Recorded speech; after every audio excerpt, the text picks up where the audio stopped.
Hi everyone, welcome back to my channel. This is Raw Cloud. In the previous video, I talked about the Sasquatch. Now I'll go into the threat that I had gotten from a reptilian. This was probably about 6 years ago. Me and my wife, we have recently moved from the city back to my hometown. Um, so one night, um, me and my wife, we were laying we went to sleep on the floor. The beds that we had bought hadn't reached, haven't been delivered. So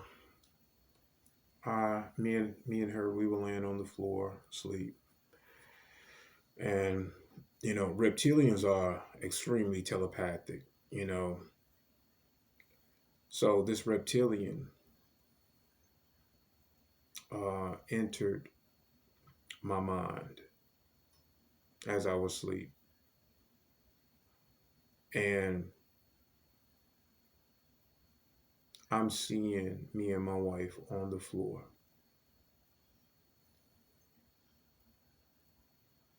This reptilian walk over, and I'm seeing his foot, the three toes and the that one claw in the back. It's like a heel, like we have heel, but there's a claw back there, and he has three toes up front. Um, and this was a warrior type class, a reptilian, and he stepped over and he shoot my wife with this laser gun.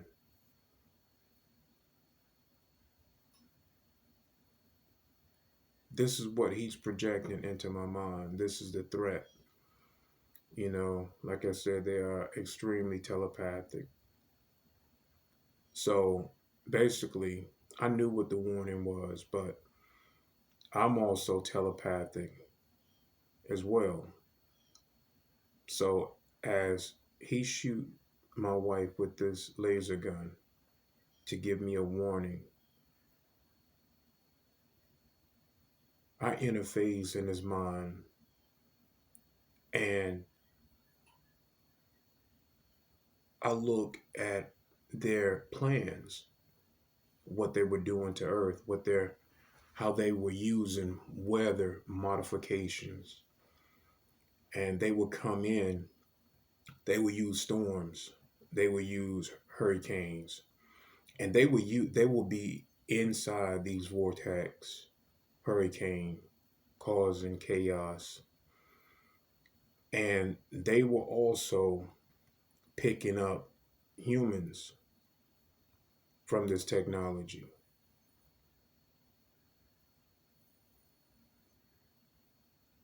And I understood why these CERN machines were being built.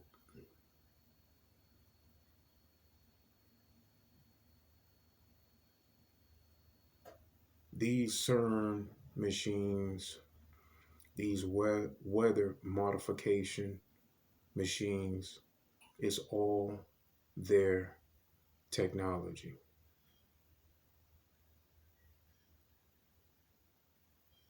It all belongs to them.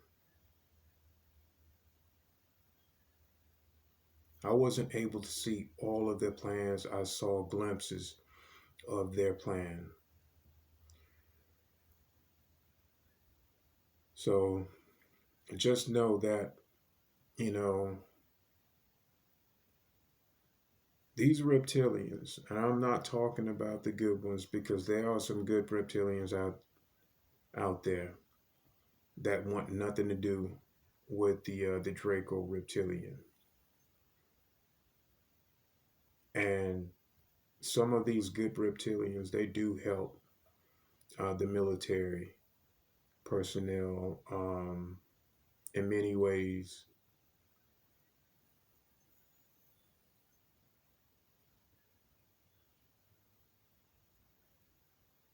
But these upper class Draco reptilians, they are they're brutal. You know, they don't see themselves as doing anything wrong, but they are breaking galactic laws. They are breaking spiritual laws, and no race. I don't care what type of race it is, have the right to suppress, have the right to kill, have the right to use you as a human slave. And that goes into another story that I know about. So I'll share that with you guys real quick. Um, there was a reptilian that really didn't get along with the things that was going on his home planet, which was Mars. Um, this particular reptilian name was Earl, and he was an engineer. He was an engineer, and they would go out in space. Um, he wasn't in charge. He was just an engineer, like many other engineers that was on this particular craft. And they have a caste system. So, and he loved his job, but didn't like being a part of anything that was, you know, bad. He saw things as not being right, and he just didn't want to be a part of it. So there was an incident on board a craft, and I think that they was actually coming here to Earth. Um, to I think they was trying to pick up slaves. They were trying to pick up humans and enslave them, and he didn't want any part of it. So him and a few other engineers refused to um, do as they was told by the captain on this craft. So they knew that if they refused, that when they got back to Mars, back home, that um, there would be extreme repercussions behind their actions. But they didn't care. They didn't care. I think Earl and his counterparts, his colleagues, they was at that point where they just didn't care. If they died, they just wanted, to not be a part of it. But before all of that, before let me get to where he had already been out in space and came back home, and they he has his own apartment, and he has a couch that is made up like a rock. They built everything out of rocks, okay, out of the land. They're not like us humans. where we try to, be extremely comfortable, and we build, other things, to accommodate, our comfort. They're not like that. So he's in his apartment, you know, and he hate being back on Mars. He said the frequency is so low, and the he did say that when he went to the cafeteria, there's many beings there. There's mantis beings. There's um what else did he say? He said there's mantis beings. There's other reptilians. There's spider-like beings, and there's little blue-headed beings there too. They look almost like the grays, but there's extremely small, and their skin is blue, and they have huge heads. And I can imagine, these reptilians, they don't like high frequency. They don't like high vibrational frequency. That love light, um, that high energy of love and unity. So, and that's what he was feeling. He was feeling all of this, hate around him. All of this negative energy. So, uh, they would eat. Um, he called it mush. Uh, it's or loosh. Um,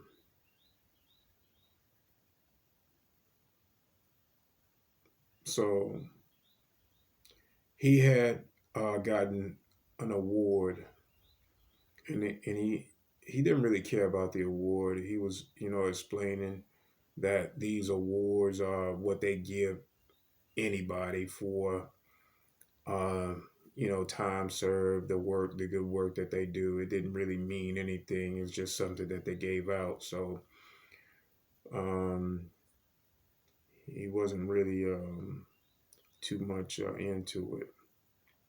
But back to the story when he refused to go to Earth and pick up these human slaves. Um, so they got back to Mars, and like I said, these when you refuse an order, they don't give a lot of um, leniency. They punish you, harshly. So a few of his colleagues were all, they was executed, but he had to work with human slaves underground, underground, and these slaves did not trust him at first, and of course they didn't. He's telepathic, so he can read the human's mind. But as far as verbal, it would be hard for a reptilian to make these English human uh, sounds. So they was always, not being able to communicate. Now you got to think that these reptilians, they enslaved their own kind for breaking rules, and had him, Earl, working alongside in these mines with humans, human slaves.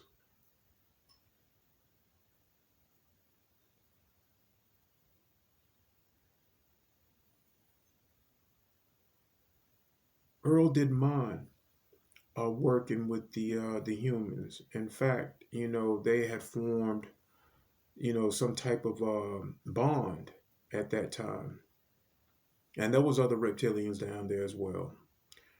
and they was forced to eat what the humans eat, rotten vegetables and not the good crops. Um, but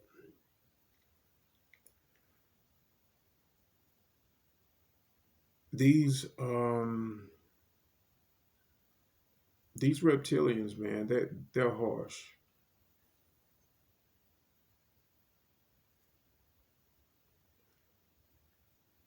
and they had these humans, enslaved. They enslave humans because human beings have the capability to build better than they do. Believe this or not, we have the capability of even back engineering craft, you know, their craft, and modifying it to our own specific need. We make it better. And a lot of these ET races, even the positive ones, like that we have this capability. Um, you know how we use our cars and we'll buy a car and the next thing we know we want rims on it, or we want a better sound system in it. Well, that's what we do to these back engineered craft. I'm not saying that we put a whole damn sound system in these UFOs, but we modify them to, we make them better. We just have that capability. We have that mindset. And most ET races, they'll have the same craft for thousands upon thousands of years. And they're like, if it's been working, in the way that we want, we're good with it. Humans, we're not like that. We want more. We want to see it designed better, but either way, back to the story.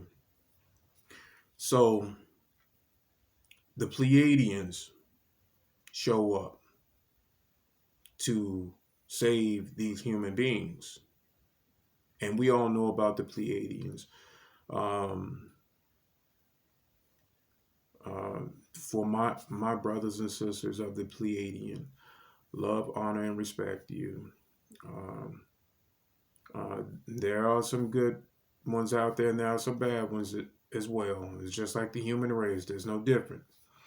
There's good within these groups, and there's bad within these groups. All ET races have them. Okay, so as these Pleiadians um, show up with these rescue pods to rescue these humans, Earl, the reptilian, he helped secure their safety. But as he's trying to help these humans, he get killed by his own reptilian species. And when Earl died, when he died, he incarnated as a human. He's a Caucasian human being now, and he is a nice guy. I've seen him, and he's told his story, and he's just a wonderful human being. Very nice guy. Very nice guy. Um,